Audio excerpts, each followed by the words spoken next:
সব তীর্থ বারবার, গঙ্গাসাগর একবার। বঙ্গোপসাগরের বুক চিরে আমাদের যাত্রা শুরু হলো পুণ্যভূমি গঙ্গাসাগরের উদ্দেশ্যে, যেখানে গঙ্গার পবিত্র ধারা এসে মিলেছে সাগরের বিশাল জলরাশির সঙ্গে। ঠিক সেখানেই এই পুণ্যভূমি, আর এর সঙ্গেই জড়িয়ে রয়েছে এক প্রাচীন ও পবিত্র নাম, মহর্ষি কপিল মুনি। আজ চলুন দেখে নিই গঙ্গাসাগরের সেই পবিত্র কপিল মুনি আশ্রম। প্রশান্ত জলরাশি আর কুয়াশাচ্ছন্ন আবহাওয়া পার করে আমরা অবশেষে পৌঁছালাম কপিল মুনি আশ্রম চত্বরে। এটি শুধু একটি দর্শনীয় স্থান নয়, হিন্দু ধর্মাবলম্বীদের কাছে অত্যন্ত গুরুত্বপূর্ণ একটি পবিত্র তীর্থক্ষেত্র। বিশ্বাস ও পুরাণ কথায় মহর্ষি কপিল মুনির আশ্রমের সঙ্গে এই ভূমির সম্পর্ক গভীর। প্রতি বছর অসংখ্য মানুষ এখানে ছুটে আসেন পুণ্য স্নান আর কপিল মুনির দর্শনের উদ্দেশ্যে। এই স্থানে গুপ্ত যুগের একটি মন্দির ছিল, যা উপকূলীয় ভাঙনের ফলে বিলীন হয়ে যায়। ১৯ শতাব্দীর শুরুর দিকে ওয়ারেন হেস্টিংসের নির্দেশে দ্বীপটিকে জঙ্গলমুক্ত করা হয় এবং স্থানটি পূর্ব মেদিনীপুরের এক স্থানীয় বাঙালি হিন্দু জমিদার যদুরামের জমিদারির অন্তর্ভুক্ত হয়। তিনিই কপিল মুনির মন্দিরটি পুনরুদ্ধার করেছিলেন।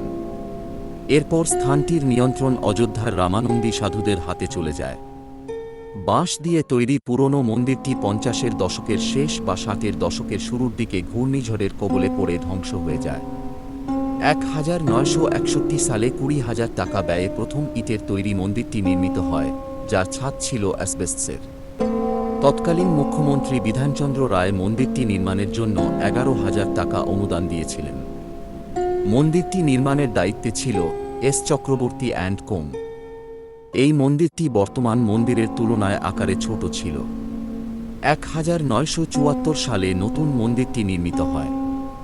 মন্দির ও এর প্রাঙ্গণ গঙ্গা নদী ও বঙ্গোপসাগরের তীরে অবস্থিত হওয়ায় ভরা জোয়ার বা ঘূর্ণিঝড়ের সময় মাঝে মধ্যে সমুদ্র ও নদীর জল মন্দির চত্বরে ঢুকে পড়ে।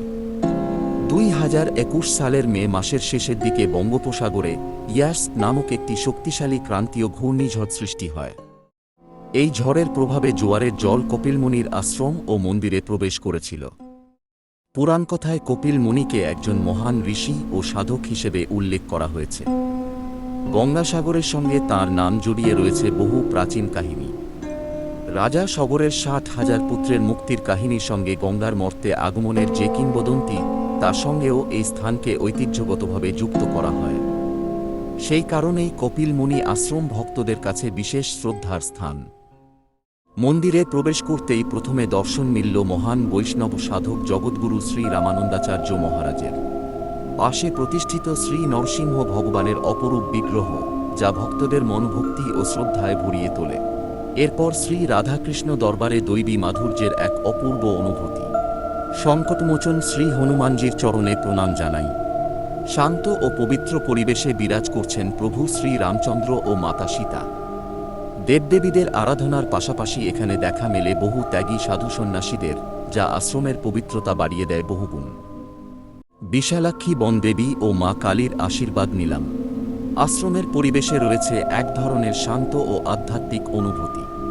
মন্দিরের সামনে দাঁড়ালে চারপাশের পরিবেশ, ভক্তদের প্রার্থনা আর ধর্মীয় আবহ সব মিলিয়ে তৈরি হয় এক অনন্য অনুভূতি। দূর দূরান্ত থেকে আসা মানুষ এখানে এসে প্রণাম করেন, পূজা দেন এবং কিছুটা সময় এই পবিত্র পরিবেশে কাটান।